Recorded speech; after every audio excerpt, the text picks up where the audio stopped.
Nós estamos aí iniciando a nossa escola dominical online e é uma experiência nova, com certeza é um momento de muito desafio para todos nós. Eu quero dar a você as boas-vindas à nossa sala de casais, sala da família. E nesse tempo da quarentena nós vamos usar esse livro do David Merck, algumas lições bem preciosas para a nossa vida, para a nossa casa. Eu espero que você aprecie esse momento aí. Vamos tirar você dessa monotonia aí, Hoje um marido me ligou e falou: pastor, pelo amor de Deus, não aguento mais, minha mulher não quer deixar eu sair na rua. Então agora você tem mais um motivo para ficar em casa com seu marido, sua esposa e seus filhos para apreciar a nossa escola dominical, tá bom? Hoje nós vamos falar no Salmo de número 78, o Salmo de Asaf, e nós vamos ler do verso 1 até o verso 8, e tem umas lições muito preciosas aqui. Hoje o nosso foco é mais naquilo que nós vamos dar aos nossos filhos, naquilo que nós vamos apresentar aos nossos filhos, o nosso compromisso em repassar para os nossos filhos aquilo que nós temos recebido do Senhor. Então o Salmo 78, do versículo 1 até o versículo 8, diz assim: Povo meu, escute o meu ensino, inclina os ouvidos para o que eu tenho a dizer. Em parábolas abrirei minha boca, proferirei enigmas do passado. O que ouvimos e aprendemos, o que os nossos pais nos contaram. Não os esconderemos dos nossos filhos, contaremos à próxima geração os louváveis feitos do Senhor, o seu poder e as maravilhas que fez. Ele decretou estatutos para Jacó, e em Israel estabeleceu a lei e ordenou os nossos antepassados, que as ensinasse aos seus filhos, de modo que a geração seguinte a conhecesse também os filhos que ainda nasceriam, e eles, por sua vez, contassem aos seus próprios filhos. Então eles porão a confiança em Deus, não esquecerão os seus feitos e obedecerão aos seus mandamentos. Eles não serão como seus antepassados, obstinados e rebeldes, povo de coração desleal para com Deus, gente de espírito infiel. Eu lembro assim muito bem, na minha infância, quando ia na casa dos meus avós e meu avô começava a contar aquelas histórias, não tinha muito nexo não, mas era muito bom ouvir as suas histórias. E a gente, com aquela mente de criança, ficava imaginando, criando uma cena na nossa cabeça em cima das palavras que ele ia proferindo ali naquela história. Existe o livro Contador de Histórias, que fala desse veículo, desse instrumento poderoso de fixação de valores na nossa mente e no nosso coração. Esse salmo ele fala de memorial, E o Velho Testamento, mais especificamente, é muito cheio, repleto de memoriais. O que é um memorial? Memorial era um marco, estabelecido para lembrar, aquela geração e as gerações futuras os grandes feitos de Deus. Você tem, por exemplo, quando o povo de Israel chegou em Mispa, e botou lá uma pedra e disse: Ebenezer, até aqui nos ajudou o Senhor. Então aquilo era um marco, aquilo era um memorial. Por que nós precisamos de memoriais? Porque, na verdade, a nossa mente é muito frágil, A nossa mente, naturalmente, ela tende a esquecer, os grandes feitos de Deus, Se a gente tivesse o hábito de anotar as intervenções de Deus na nossa vida, para num dado momento assentar com os nossos filhos e amigos e compartilhar aquilo que Deus fez na nossa vida, certamente seria um grande acervo, Então, naquela época não tinha foto, não tinha máquina, não tinha dado de memória, essas coisas que nós temos hoje. Então, eles registravam aquilo que Deus fazia de fato. O Salmo 78, ele é dividido em duas partes. Se você ler do verso 1 até o verso 8, Asaf começa aqui tratando aquelas necessidades que eram fundamentais, que eram os pais contarem as histórias dos grandes feitos de Deus. E quando você chega a partir do verso 9 até o final do Salmo, agora ele começa a contar histórias, do que Deus fez na vida do povo de Israel. Como é que o salmista começa o Salmo 78? Ele começa clamando o povo para dar ouvidos àquilo que ele tinha que falar, ou aquilo que ele haveria de falar. Então agora eu quero que vocês estejam atentos àquilo que eu vou ensinar. Então ele começa a ensinar. Nós vamos nos deter aqui do verso 1 até o verso 8. O verso 1 ele fala de parábolas, vou falar por parábolas, e é muito interessante, que Jesus no Novo Testamento também ele conta muitas histórias usando as parábolas, que parábola na verdade é uma analogia, né? E ele usava analogia, despertava curiosidade. Geralmente Jesus usava aquilo que era do cotidiano, aquilo que as pessoas estavam acostumadas no dia a dia, e ele então aplicava aquilo à vida e às realidades do reino. A palavra parábola é a mesma palavra que é usada para provérbios. Então, quando você lê os provérbios de Salomão, ele está falando a mesma coisa, né? Então, o que Deus quer nos ensinar quando ele usa essas metáforas, ele usa esses subterfúgios aí para nos ensinar? Então, e aí ele fala de enigma. O que era um enigma, né? Enigma eram lições objetivas, né? Bem diretas, né? E que as pessoas ficavam meio confusas, mas ela tinha depois o seu ensinamento. O povo de Israel foi esquecendo no decorrer do tempo aquilo que Deus havia feito na vida deles. Isso é tão sério, porque os filhos e os netos que passaram pelo deserto, eles também foram esquecendo aquelas coisas, né, que havia acontecido. Quando você lê lá em Juízes, capítulo 2, o verso de número 10, o que está registrado ali? Lá está falando dos grandes feitos de Deus, né, a favor de Israel, e aí deu lugar a uma nova geração. E o que diz a respeito da nova geração? Aqui eu quero chamar a sua atenção. Diz: não conhecia o Senhor, nem tampouco as obras que fizera Israel. É natural, né? É natural, se nós não repassarmos para os nossos filhos e para os nossos netos os ensinamentos da palavra de Deus, eles vão chegar na geração deles e vão esquecer tudo isso. E bastava uma geração para eles esquecerem tudo. Agora, há uma história, né, de Deus, um comprometimento de Deus com o seu povo de Israel ao longo dos anos, e apenas uma geração seguinte foi suficiente para que eles esquecessem tudo.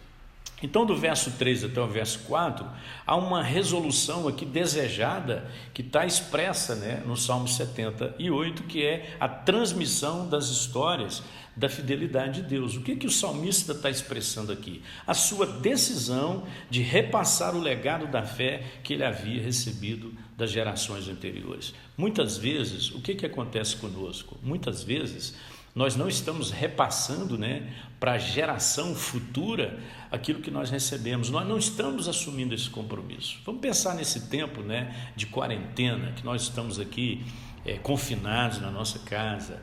Você não pensou na possibilidade de que Deus deu essa mudança geral, né, no nosso padrão de vida, para que nós pudéssemos aproveitar esse tempo para passar para os nossos filhos aquilo que nós aprendemos, aquilo que nós recebemos. Qual que é o grande problema nosso? O grande problema nosso é que muitas vezes nós não assumimos o compromisso com a geração futura. Deixa eu te falar uma coisa que eu tenho percebido, e eu acho isso chocante, intrigante, quando eu vejo adolescentes, né, que cresceram dentro de um lar cristão a vida toda, né, desde a sua infância, seu nascimento, até a adolescência, e eles conviveram com os pais cristãos, e eles vão para a universidade, para a faculdade, e basta 3, 6 meses de faculdade, isso é suficiente para tirar do coração deles a fé. Então, a maior parte da vida deles foi vivida com a sua família, e agora bastou um tempo tão curto e eles abandonaram a fé. Qual que é o problema? Nós não estamos repassando para os nossos filhos aquilo que nós recebemos. Nós não estamos transformando os nossos filhos em discípulos. Muitas vezes o nosso empenho, nosso compromisso como pais é dar aos nossos filhos uma estabilidade. Nós estamos muito mais preocupados em prover na vida dos nossos filhos do que ensiná-los que Deus proverá. Essa é a grande lição. Os nossos filhos têm que crescer confiando em Deus, sabendo que Deus tem poder para cuidar, para sustentar, e eles romperem na vida sem medo, né? Sem nenhum embaraço. Então ele reconhece que a nossa fé está sempre somente a uma geração a ser extinta. Então nós temos que tomar muito cuidado. Não terá valido a pena se a fé que nós professamos não alcançar o coração dos nossos filhos e consequentemente alcançar o coração dos nossos netos. A grande verdade é que se nós deixarmos o bastão cair, a próxima geração ela será completamente privada de todo o conhecimento de Deus e do seu poder. Eu acho interessante os verbos que aparecem aqui. Ele diz: ouvimos, aprendemos, nos contaram, nos não encobriremos e contaremos os nossos filhos. Então o conteúdo que deve ser passado aqui é o conteúdo do poder e das maravilhas de Deus. Olha o que diz o texto: contaremos os louvores do Senhor e o seu poder e as maravilhas que fez. Então ele está falando de três coisas. Ele está falando dos louvores do Senhor, o poder do Senhor e as maravilhas do Senhor. E essas três coisas, elas caracterizam, elas incluem as histórias bíblicas que vão apontar para a grandeza do Senhor, mas também não só a grandeza de Deus, elas vão apontar para a sua provisão, para o seu livramento e para as respostas que Deus dá às nossas orações. Qual é a ordenança que nós temos aqui? A ordenança é clara: contar. A nossa tarefa é contar. Se nós observarmos o verso 5, ele diz: ele estabeleceu um testemunho em Jacó e instituiu uma lei em Israel e ordenou a nossos pais que as transmitisse aos seus filhos. A quem ele se refere aqui? Ao Pentateuco. Quando você vai lá em Deuteronômio capítulo 6, verso 4 e seguintes, ele está falando da continuidade dessa aliança e ela dependia da nossa fidelidade em transmitir os ensinamentos ao Senhor. Agora preste atenção, porque Deuteronômio é muito claro. A ordem é: essas palavras que hoje te ordeno estarão no teu coração. Eu não tenho nenhum ensinamento, eu não tenho nada para passar para os meus filhos, a menos que isso faça parte do meu coração e da minha vida. Então essas palavras estarão no teu coração e tu as inculcarás aos teus filhos. Ele não está falando de duas coisas, né? Ele não está falando da palavra está no meu coração e eu tendo que inculcá-la aos filhos. Não, ele está dizendo que se a palavra de Deus está no meu coração, naturalmente eu vou inculcá-las aos meus filhos. O meu testemunho de vida vai gerar isso. Se eu estou com o meu coração firmado em Deus, se eu estou vivendo o Evangelho de Cristo na sua totalidade, os meus filhos serão influenciados. Eles serão muito mais influenciados por aquilo que eu faço do que por aquilo que eu falo. Então muitas vezes nós queremos convencer os nossos filhos com base em quê? Queremos convencê-los com base naquilo que nós estamos falando, e as nossas palavras perdem o peso por causa da nossa falta de testemunho. Então o desafio hoje é que a palavra de Deus esteja no seu coração e que você as inculque aos seus filhos. Converse com sua mulher, converse com seu marido, discutem esse princípio e avalie o comportamento de vocês. Nós estamos de fato vivendo de maneira que os nossos filhos estão sendo influenciados pelo Evangelho, que eles vão querer Jesus por causa da forma como nós vivemos. E aí vem então a próxima determinação, que é o propósito da transmissão, do verso 6 até o verso 8. Eu estou falando aqui de uma coisa que a gente chama de efeito dominó. Verso 6, a fim de que a nova geração os conhecesse, filhos que ainda hão de nascer se levantassem e por sua vez os referissem aos seus descendentes. Então esse é um efeito dominó. Como que nós vamos salvar a futura geração? Estabelecendo uma vida de fidelidade, de compromisso com o Evangelho genuíno de Jesus, a ponto de que as pessoas olham para o nosso testemunho e sintam paixão por Jesus. Então, o primeiro é esse efeito dominó. Segundo, uma fé genuína. O verso 7 diz: para que pusessem em Deus a sua confiança e não esquecessem dos feitos de Deus, mas lhe observassem os mandamentos. Qual que é a maior preocupação de todo pai? A minha preocupação é que os meus filhos se convertam genuinamente ao Senhor. Eu não tenho percebido nas famílias cristãs essa preocupação. Nós temos outras prioridades, mas a prioridade da nossa vida deve ser a conversão dos nossos filhos. O que vai tranquilizar o meu coração, o que vai tranquilizar o seu coração é a certeza de que os seus filhos, que os meus filhos se converteram ao Senhor. Nós estamos preocupados que os nossos filhos tenham sucesso na vida secular. Isso é consequência natural. Que eles se tornem pessoas de bem para a sociedade, que eles se tornem grandes profissionais, que eles tenham uma renda boa, que lhes dê uma vida tranquila. Isso é importante, mas a coisa mais importante é a conversão dos nossos filhos. É que eles vivam uma fé genuína, Será que no momento da crise, o nosso comportamento está revelando fé em Cristo para os nossos filhos? Os nossos filhos, se fizerem exatamente como nós estamos fazendo, nós estaremos satisfeitos. E a terceira coisa é a perseverança. Verso 8 diz: e que não fossem como seus pais, geração obstinada e rebelde, geração de coração inconstante, cujo espírito não foi fiel a Deus. Nós temos que gerar uma geração espiritual de homens e mulheres que são perseverantes, que não desanimem. Muitas vezes nós desanimamos, muitas vezes nós não manifestamos na nossa vida familiar perseverança. Quantas vezes desistimos ao primeiro obstáculo que nós enfrentamos? Então, se nós queremos passar para as futuras gerações aquilo que Deus nos deu, para que a igreja continue, para que o evangelho continue, para que o reino de Deus prevaleça, nós precisamos ensiná-los a perseverança. E eu quero concluir com algumas aplicações básicas. Uma das principais maneiras que nós podemos inculcar essas verdades à futura geração é a música. Interessante, né? Os salmos, eles eram, na verdade, músicas. Através das músicas, das letras, né, as crianças aprendiam os valores espirituais. E muitas vezes nós não valorizamos a música. Encha a sua casa de louvor, chame seus filhos, coloque um hino, coloque um cântico e diga: vamos prestar atenção na letra. E eles vão guardar, através da música, os ensinamentos. Existem outras maneiras. Você pode criar um caderno onde você cria o hábito de tomar notas das intervenções de Deus na sua casa, com datas, né, momentos específicos, e guardar isso, e de vez em quando ir lá, abrir e mostrar: olha, nessa época nós vivemos essa situação e tivemos essa intervenção de Deus.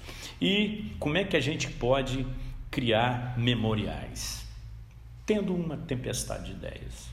Nós temos no Novo Testamento, e aqui eu encerro, 2 memoriais.